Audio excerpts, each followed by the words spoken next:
Immediate target हमारा आगरा और कानपुर के प्रोजेक्ट को आगे बढ़ाना है।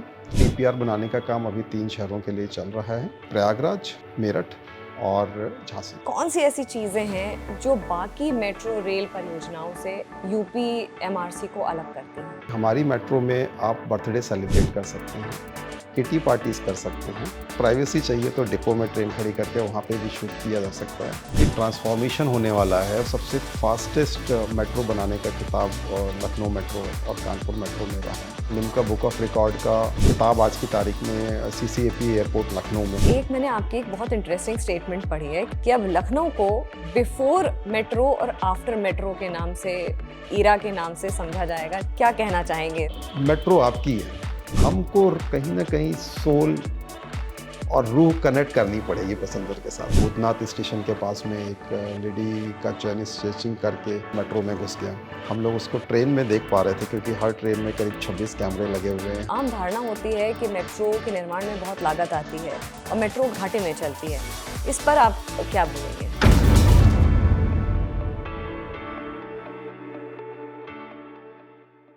नमस्कार, जागरण टीवी के इस खास शो में आप सभी का स्वागत है। मैं हूं स्मृति रस्तोगी। आज हमारे साथ इस एक्सक्लूसिव इंटरव्यू में एक बहुत खास मेहमान हैं, यूपी मेट्रो रेल कॉरपोरेशन के managing director Shri Sushil Kumar ji. Interview शुरू करने से पहले एक छोटा सा इंट्रोडक्शन इनके इलस्ट्रियस करियर के बारे में। बहुत एक्सटेंसिव इनको नॉलेज है और बहुत सारा एक्सपीरियंस है मेट्रो रेल ऑपरेशंस में। 2015 में यूपी मेट्रो रेल कॉरपोरेशन इन्होंने ज्वाइन किया और लखनऊ और कानपुर में जो मेट्रो रेल नेटवर्क का विस्तार हो रहा है और जो हुआ है अभी तक, जो कार्य जिस तरह से हुआ, उसके विकास में इन्होंने बहुत महत्वपूर्ण भूमिका निभाई है। सुशील जी, आपका बहुत बहुत स्वागत है। नमस्कार, मैं पूरे उत्तर प्रदेश के परिवार, मेट्रो परिवार की तरफ से आपका स्वागत करता हूँ। जब हम उत्तर प्रदेश के बारे में सोचते हैं, बहुत संभावनाओं का प्रदेश इसे कहा जाता है। उन संभावनाओं में एक बहुत बड़ी संभावना है कनेक्टिविटी की, क्योंकि रोड ट्रैफिक कई वर्षों से एक इशू ऑफ कहते हैं पब्लिक को बहुत प्रॉब्लम रही है।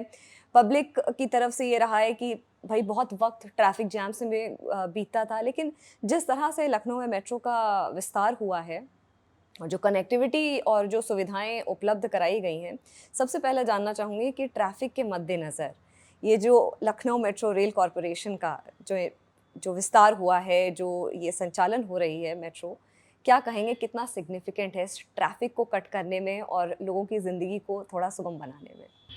देखिए, मेट्रो की महत्ता तो आप सब जानते हैं।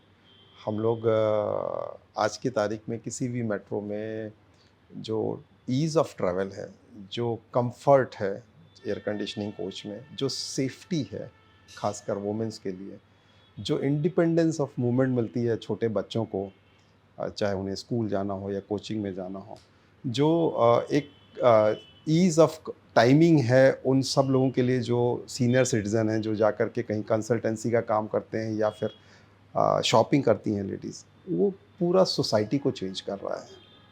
अभी लखनऊ में मेट्रो शुरू हो गई है, कानपुर में मेट्रो का संचालन शुरू हो गया है, आगरा में अभी आपसे बातचीत हो रही थी, कहा था 6 महीने प्रीपोन कर दिया है कि 6 महीनों का आप पहले शुरू करना चाहते हैं, डेडलाइन लेकर के पूरी टीम चल रही है। क्या है आगे की योजना? देखिए, अभी इमीडिएट टारगेट हमारा आगरा और कानपुर के प्रोजेक्ट को आगे बढ़ाना है। आगरा सिटी में पहली बार मेट्रो को लेकर के आ रहे हैं, ट्रायल ऑलरेडी शुरू हो गए हैं। हाई स्पीड ट्रायल चल रहे हैं, 3 किलोमीटर का सेक्शन रेडी है, अंडरग्राउंड सेक्शन चल रहा है और इन 3 शहरों के अलावा भी काफ़ी महत्वाकांक्षी योजना है। अभी ऑलरेडी हमारा उत्तर प्रदेश में अभी 5 शहरों में मेट्रो चल रही हैं। गाज़ियाबाद, नोएडा के अलावा लखनऊ और कानपुर में भी मेट्रो ऑलरेडी चल रही हैं और ग्रेटर नोएडा भी उसमें इन्वॉल्व है। और आने वाले समय में कहाँ-कहाँ संभावनाएं हैं उसको तलाशने के लिए भारत सरकार ने राइट्स और यूएमटीसी के तहत जो स्टडी कराई हैं, उसमें बरेली, झांसी, मेरठ, अलीगढ़, सहारनपुर, मथुरा वृंदावन को भी स्टडी कंप्लीट होकर के रिपोर्ट को सबमिट की जा रही हैं। बट फाइनली उसमें से हाई डेंसिटी कॉरिडोर कहाँ आएंगे और किस-किस शहरों में मेट्रो चलेगी, उसकी डीपीआर बनाने का काम अभी 3 शहरों के लिए चल रहा है, प्रयागराज और मेरठ और झांसी। ये तो मुझे लगता है कि जो उत्तर प्रदेश की जनता है, सोने पे सुहागा वाली ये बात है। मैं कहूँगी कि खाली उनके लिए नहीं है, जो लोग ऑफ़िस जाते हैं, ये जो घर पे रहती हैं, जो महिलाएँ हैं, जो बच्चे हैं, पढ़ना चाहते हैं, पढ़ते हैं जो बच्चे, उनके लिए भी एक बहुत बड़ा अवसर है कि कनेक्टिविटी आसान कर दी गई। मुझे एक किस्सा याद आ रहा है क्योंकि मैं खुद लखनऊ को बिलॉन्ग करती हूँ, तो एक टाइम ऐसा था सुशील जी कि हम लोग 2-3 बार हमें आईटी कॉलेज में पढ़ाई की है मैंने, तो 2-3 बार हमें कन्वेंस चेंज करना पड़ता था आईटी कॉलेज तक पहुँचने में, 1.5 से 2 घंटा वो पूरा प्रोसेस लेता था। लेकिन अब मैं देखती हूँ तो मुझे कहीं न कहीं एनवी होता है कि मुझे या तो मुझे इस ज़माने में पढ़ाई करनी चाहिए थी या ये मेट्रो उस ज़माने में आ चुकी होनी चाहिए थी। क्योंकि बहुत आसान हो गई है लोगों की ज़िंदगी इससे। जी हाँ, आप बिल्कुल ठीक कह रहे हैं।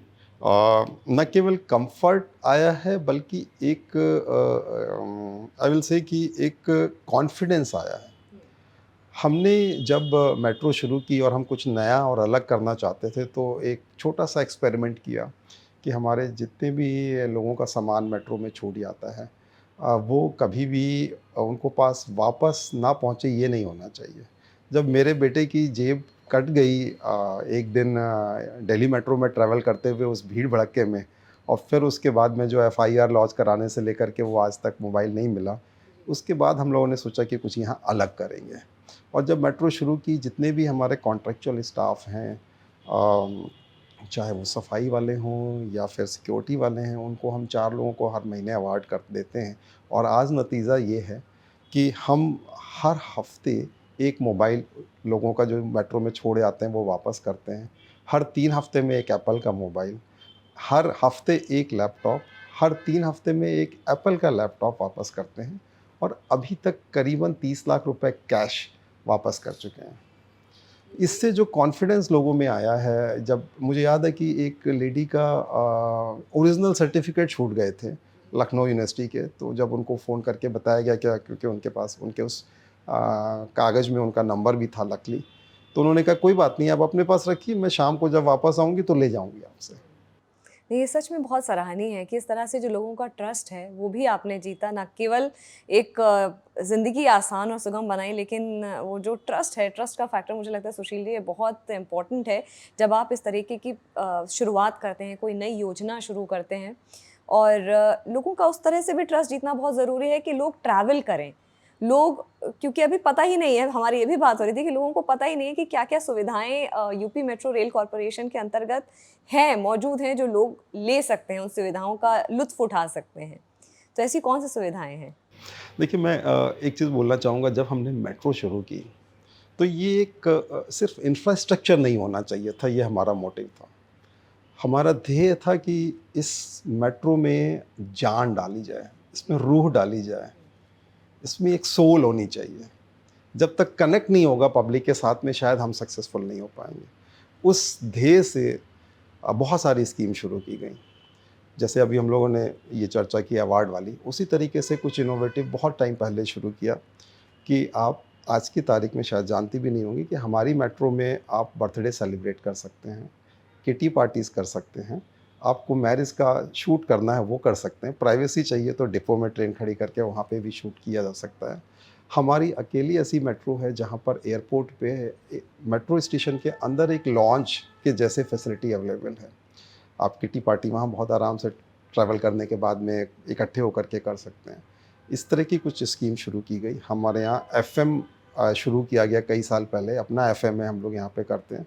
पोर्टेबल एफ़एम, जो बिग एफ़एम या बाकी एफ़एम कंपनीज़ हैं, वो सब भी time to time FM live करती रहती हैं।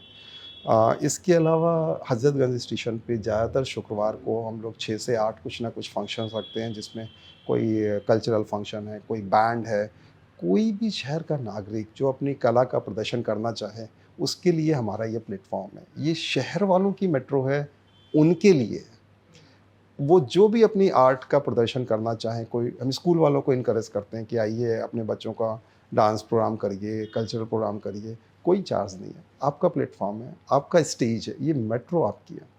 हम आर्ट एग्ज़िबिशन करते हैं, बुक एग्ज़िबिशन करते हैं, हैंडीक्राफ़्ट की जो एग्ज़िबिशन और सेल है वो सब करते रहे हैं। कहने की ज़रूरत नहीं है कि जितने भी आजकल लखनऊ में शूटिंग्स बहुत होती हैं, जब कभी भी कोई भी पर्सनालिटी आती है उनको मेट्रोज़ में आती हैं, देखती हैं। तो अभी आईपीएल हुआ तो पूरी ट्रेन को सजाया गया, सारे प्लेयर्स ट्रेन में ट्रैवल किए। करीब 100 बच्चे जो यहाँ पर केडी सिंह स्टेडियम में खेलते हैं, वो सब उस ट्रेन में ट्रैवल कर रहे थे।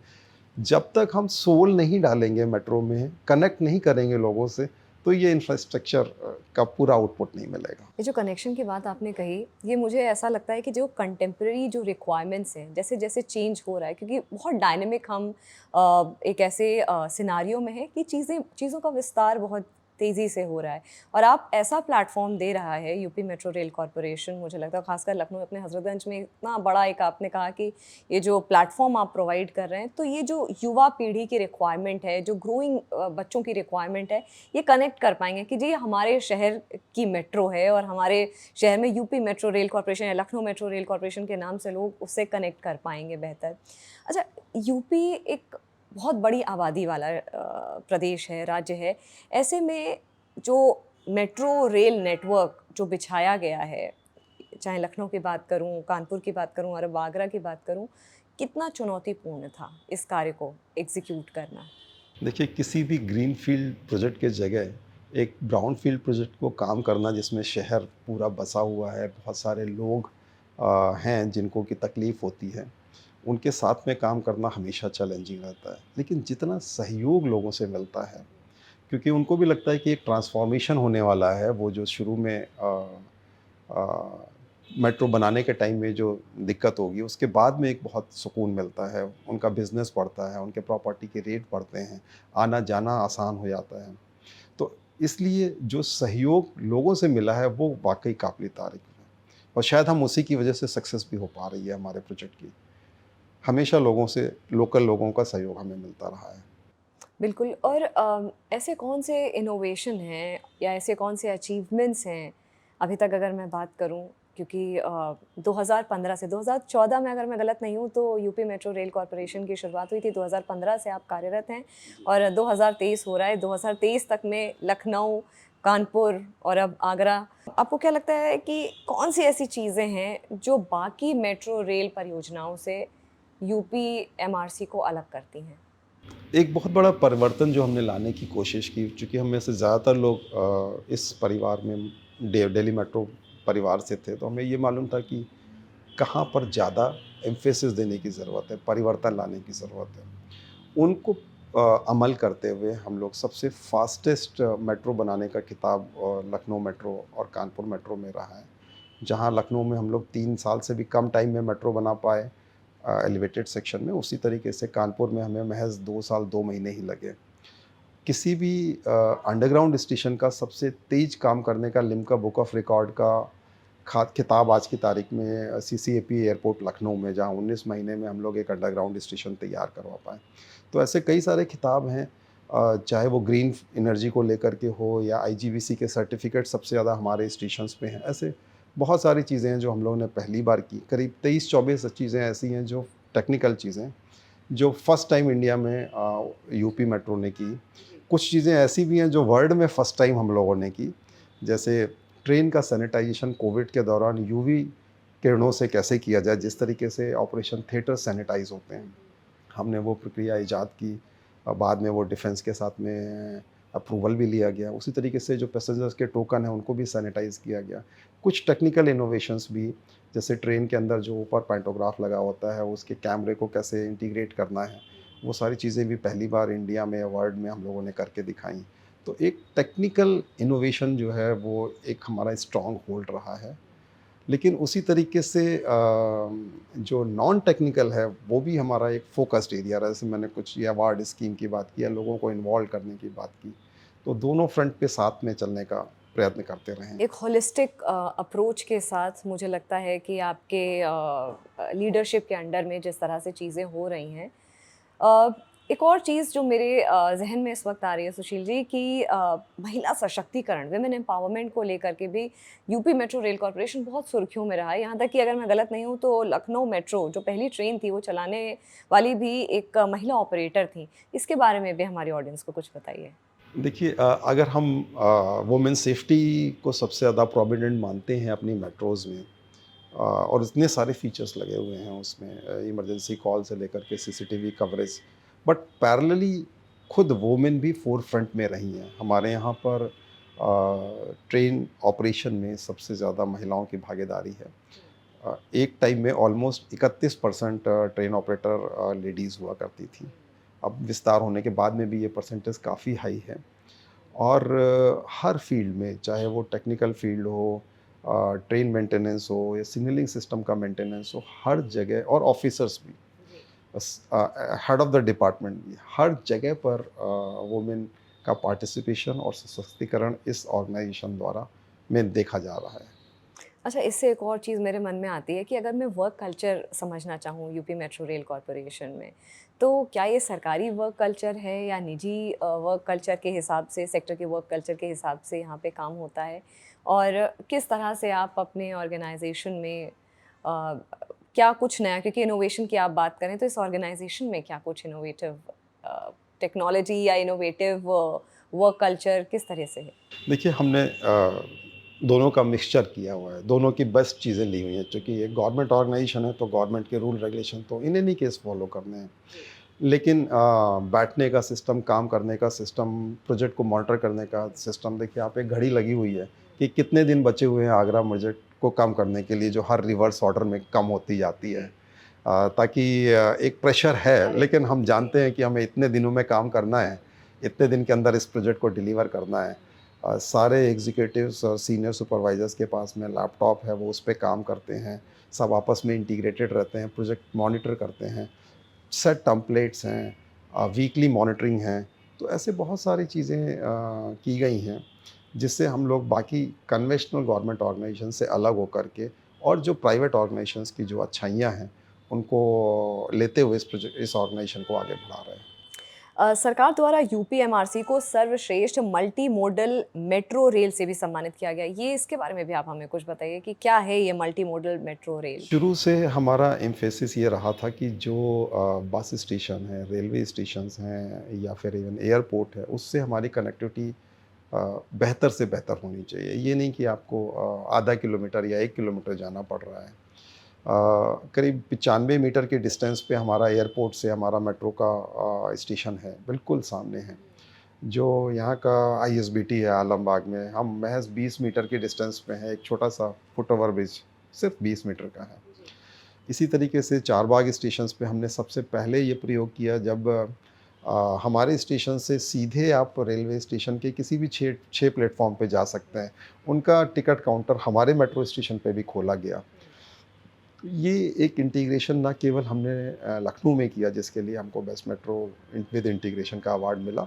अब हम इसको और एक हायर लेवल पे लेके जा रहे हैं, जहाँ कानपुर प्रोजेक्ट में कानपुर सेंट्रल रेलवे स्टेशन जो अभी रीमॉडल हो रहा है, वो और हमारा अंडरग्राउंड स्टेशन दोनों अमलगेट होंगे, और स्टेशंस के अंदर ही अंदर आप एयरपोर्ट के भारतीय रेलवे के स्टेशन में चले जाएंगे। इसी तरीके से आगरा में भी। ये बहुत टाइम भी बचाएगा हाँ लोगों जी, के हाँ जी, हाँ जी। कम्यूटेशन को। मतलब जो लोग अगर घर से 1 घंटा पहले निकलते हैं या आधा घंटा, क्योंकि जैम का इशू बहुत ज़्यादा है, तो वो आराम से 20-25 मिनट में, सुशील जी मैं गलत तो नहीं हूँ अगर मैं जी, ये बिल्कुल, एस्टिमेट? बिल्कुल। जी। उसी तरीके से आगरा में भी, आगरा कैंट जो सबसे प्रोमिनेंट स्टेशन है वहाँ का, उसमें हमारी मेट्रो की ट्रेन उनके प्लेटफ़ॉर्म नंबर 1 के ऊपर ही जाकर के सीधे रुकेगी, और वो इंटीग्रेटेड रहेगी। जिससे कि जैसे आप विदेशों में देखते हैं कई जगह पे कि आप एक ही प्लेटफ़ॉर्म, आपको लगेगा नहीं कि वो अलग-अलग स्टेशंस हैं। और जो बाकी स्टेशंस हैं, जैसे राजा की मंडी या जितने रेलवे बस स्टेशंस हैं, वो सब फुटओवर ब्रिज या दूसरे मीन से, या तो वो बिल्कुल सामने है 100 मीटर के अंदर, या वो छोटे-छोटे से ब्रिज, फुटओवर ब्रिज से कनेक्टेड रहेंगे। तो उसपे बहुत ज़्यादा एम्फेसिस आने वाले शहरों में भी है। अच्छा, एक मैंने आपकी एक बहुत इंटरेस्टिंग स्टेटमेंट पढ़ी है कि लखनऊ जो शहर है, UP Lucknow metro rail corporation LMRC के आने के बाद से, कि अब लखनऊ को बिफोर मेट्रो और आफ्टर मेट्रो के नाम से, ईरा के नाम से समझा जाएगा, जाना जाएगा। तो ये बहुत इंटरेस्टिंग लगा मुझे कि ये बिफोर मेट्रो, आफ्टर मेट्रो, क्या कहना चाहेंगे इस पर आप? अ, जैसे मैंने शुरू में बात की थी कि मेट्रो आने के बाद, सच में किसी भी शहर में आने के बाद में शहर बदलता है। लोगों का आना-जाना, एक फ्रीडम लेडीज़ को, बच्चों को, यंग स्टूडेंट्स को जो मिलती है, जो एल्डर्स हैं, जो सीनियर सिटीजन्स हैं, उनको मिलती है, वो उससे टोटल कल्चर चेंज होता है। जैसे स्टूडेंट्स के लिए हमारा लखनऊ में एनबीटी का एक स्टॉल है, जहाँ पर आप जाकर के नेशनल बुक ट्रस्ट की किताबें खरीद नहीं सकते हैं, बल्कि पढ़ भी सकते हैं। एक लाइब्रेरी है जी। विश्वविद्यालय स्टेशन पे। पहली बार हम लोगों ने ये प्रयोग अपने प्रदेश में किया, स्टूडेंट्स के लिए। ज़्यादातर स्टूडेंट्स के लिए आज हमारे पास में 23 स्टेशन में करीब 36 ईटिंग पॉइंट्स हैं, जहाँ पे ना केवल बड़े-बड़े रेस्टोरेंट्स खुले हुए हैं, बल्कि डोमिनोज़ और इस तरह के पिज़्ज़ा हट जैसी भी दुकानें खुली हुई हैं। सबसे ज़्यादा अट्रैक्शन स्टूडेंट्स का है। फिर किस तरीके से वो स्टूडेंट्स कोच टीचिंग के बाद में, क्लासेस के बाद में कोचिंग में जाते हैं। अभी वो इधर-उधर भटकते थे, अब हमारे प्रेमाइसेस में रहते हैं या एनबीटी में रहते हैं। हमने वो सारी चीज़ें ये सोच करके कि हमें लेडीज़ के लिए क्या प्रोवाइड करना है, स्टूडेंट्स के लिए क्या प्रोवाइड करना है, एल्डर्स के लिए क्या प्रोवाइड करना है, उस नज़रिए से हम लोग आगे बढ़े और इस तरीके से ये सारी फैसिलिटीज़ क्रिएट की गई। क्योंकि जैसे मैंने पहले बोला, हमको कहीं न कहीं सोल और रूह कनेक्ट करनी पड़ेगी पैसेंजर के साथ में। उनकी जो रिक्वायरमेंट है उसको समझ करके आगे बढ़ना पड़ेगा। अच्छा, एक और बात मैं सुशील जी आपसे समझना चाहूँगी। अभी हाल-फिलहाल एक वीडियो बड़ा वायरल हो रहा था कि मेट्रो इतनी भरी हुई थी कि लोग बाहर गिर रहे थे। तो मैं अमूमन समझना चाहूँगी कि एक मेट्रो की कैपेसिटी कितने यात्रियों को ले जाने की है, पहली बात। और दूसरी बात, ये बारिश का मौसम होता है, सब कहीं वाटर क्लॉगिंग हो जाती है ज़्यादातर एरियाज़ में। जैसे अभी हमने हाल-फिलहाल देखा, पिछले महीने काफ़ी ये प्रॉब्लम हुई थी। तो ऐसे में मेट्रो उस वक़्त क्या मेट्रो का की क्या हालात थे और मेट्रो में कितना कम्यूटेशन चल रहा था उस वक़्त? देखिए ट्रेन में ऑन एन एवरेज एक कोच में करीब 350 से पौने 400 को लोग आ जाते हैं। तो सफिशिएंट कैपेसिटी है, चूँकि हम लोग 4 कोच से लेके 6 कोच या 3 कोच की ट्रेन अलग-अलग शहर में चला रहे हैं। तो टियर 2 सिटीज़ में सफिशिएंट कैपेसिटी है और उतनी ज़्यादा भीड़ छोटे शहरों में नहीं है जितना कि मेट्रो सिटीज़ में दिखाई देती है। ज़्यादातर लोग जो कामकाजी हैं या जो बिज़नेस वाले हैं और जो स्टूडेंट्स हैं, ये 3 ही कैटेगरी के लोग सबसे ज़्यादा आते हैं। और भीड़ उतना बड़ा इशू नहीं है, क्योंकि ट्रैफ़िक फ़्लो कैसे इंश्योर किया जाए, सारे स्टेशंस उस हिसाब से डिज़ाइन किए गए हैं। और एक सुखद एक्सपीरियंस रहे, इसीलिए बहुत सारी इवेंट्स, बहुत सारी गाइडेंस हम लोग time to awareness time create करने अवेयरनेस। का प्रयास किया जाता है। अच्छा, बारिश का भी मैंने आपसे सवाल पूछा था कि बारिश के टाइम पे कितना ये सक्रिय था और कितना ये जो मेट्रो कितनी सुगम थी देखिए, क्राउड बहुत के ज़्यादा लिए? बारिश होने पे या बहुत ज़्यादा गर्मी होने पे या बहुत ज़्यादा सर्दी होने पे हमारे यहाँ राइडरशिप अपने आप इतनी बढ़ती है, ये शायद खुद ही इस चीज़ का द्योतक है कि लोग कंफर्टेबल फ़ील करते हैं बिल्कुल। और जल्दी अपने गंतव्य तक पहुँचते हैं। इसमें कोई दो राय नहीं है। जैसे कि हम युवा पीढ़ी के बारे में बात कर रहे थे, कुछ लोगों ने मेट्रो के अंदर वीडियोज़ जो बनाए, शूट करते हैं, इस पर आपकी क्या टिप्पणी रहेगी? जैसे मैंने शुरू में बोला, मेट्रो आपकी है। आपको अच्छा लग रहा है, आप उसके बारे में शेयर करना चाहते हैं, वैसे भी सेल्फ़ी युग है और नॉलेज देना चाहते हैं, वो हमेशा वेलकम है। बहुत सारी अच्छी इवेंट्स बहुत सारी चीज़ें जो हैं वो शेयर होती रहती हैं और अभी जो युवा पीढ़ी है वो मैं हैरान था अभी हाल में एक एक घटना देख कर के कि छोटे से बच्चे ने ये डाला हुआ था कि किस तरीके से मेट्रो से सेफ़ली उतरा जाए, कैसे चढ़ा जाए, दूसरे यात्रियों का कैसे ध्यान रखा जाए। जो कि हम टाइम टू टाइम स्कूल्स और कॉलेज में जाके, जैसे सुबह जब प्रेयर होती है तो हमारी टीम बहुत सारे स्कूल्स कॉलेज में, यहाँ लखनऊ में, कानपुर में जाती है, बच्चों को बताती है कि कैसे मेट्रो ट्रैवल में ट्रैवल करना है। आसपास के बैंक्स हैं, एलआईसी की बिल्डिंग है, पासपोर्ट ऑफिस है, यहाँ पे हम टाइम टू टाइम इस तरह के प्रोग्राम करते रहते हैं जिससे लोगों में अवेयरनेस रहे। तो कहीं न कहीं उनमें भी जुनून रहता है और वो जानते हैं कि किस चीज़ों को फ़िल्माना है। वो एक क्यूरियोसिटी रहती ही है। 2015 से आप यहाँ कार्यरत हैं यूपी मेट्रो रेल कॉर्पोरेशन में। इस दौरान कोई ऐसी कहानी या कोई ऐसा किस्सा रहा आपके करियर में जो आपके सामने आया हो?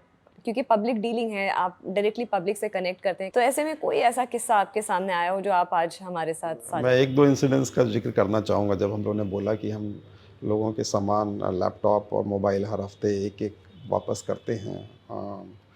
तो जब सबसे पहला एप्पल का एक मोबाइल लेकर के एक लड़के ने वापस किया, फिर हम एकदम से ख़्याल आया कि इससे क्यों ना मिला जाए, उसको ऑफ़िस में बुलाया। तो उससे बातचीत के दौरान ये पूछा कि भई तुम इसको वापस कर रहे हो, तो तुम्हें कुछ कहना है क्या? तो उस स्टूडेंट ने हमसे कहा कि सर मेरे पास जो मोबाइल है वो बटन वाला है, तो क्या आप मुझे एक स्मार्टफ़ोन दे सकते हैं? तो फिर वो स्मार्टफ़ोन आपने दिया उ उस लड़के को? अभी मुझे एक और इंसिडेंस याद आती है कि हमारी भूतनाथ स्टेशन के पास में एक लेडी का चेन स्नैचिंग करके जो चोर था, उस जब लेडी उसके पीछे भागी तो वो घबरा करके मेट्रो में घुस गया।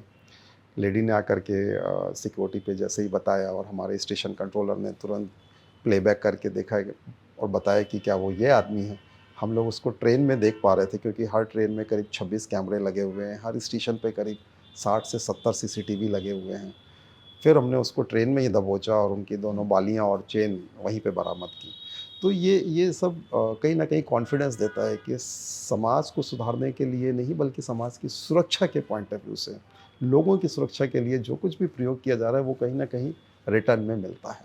तो मुझे लगता है ये जो स्पॉन्टेनियस जो एक्शन है, वो भी एक बहुत ज़रूरी एक आयाम बन जाता है आम सिटिज़न्स का भरोसा जीतने में कि आप हम पर ट्रस्ट कर सकते हैं, हम बहुत क्विक हैं। क्योंकि ये जो लैप्स होता है ना, ये यहीं पे बनता है। तो मुझे लगता है ये जो क्विक है क्योंकि मेट्रो की बात करते हैं, मेट्रो अपने आप में क्विक है, तो आपका रिस्पॉन्स जो होता है, रिस्पॉन्स जो आपके फोर्सेज़ हैं वहाँ पे, सीआईएसएफ है, तो मुझे लगता है वो भी इक्वली एक्टिव रहती है। सुशील जी, एक और सवाल है कि आम धारणा होती है कि मेट्रो के निर्माण में बहुत लागत आती है और मेट्रो घाटे में चलती है। इस पर आप क्या बोलेंगे? देखिए मेट्रो का जब अनुमोदन किया जाता है सरकार के द्वारा तो सबसे बड़ा रीज़न जो है वो सोशल रहता है, इसमें कोई दो राय नहीं है। एक हम ट्रांसपोर्ट प्रोवाइड कर रहे हैं जिससे एनवायरमेंटल प्रोटेक्शन इम्प्रूवमेंट हो रहा है, वो सारी चीज़ें हम लोगों को मालूम हैं। लेकिन मेट्रो को चलाने के लिए बहुत ज़्यादा लागत नहीं आती है। टियर 2 शहर में जहाँ पर करीब 25 से 30 किलोमीटर की मेट्रो रहती है, ऑन एन एवरेज करीब सवा सौ 150 करोड़ का खर्चा सालाना आता है।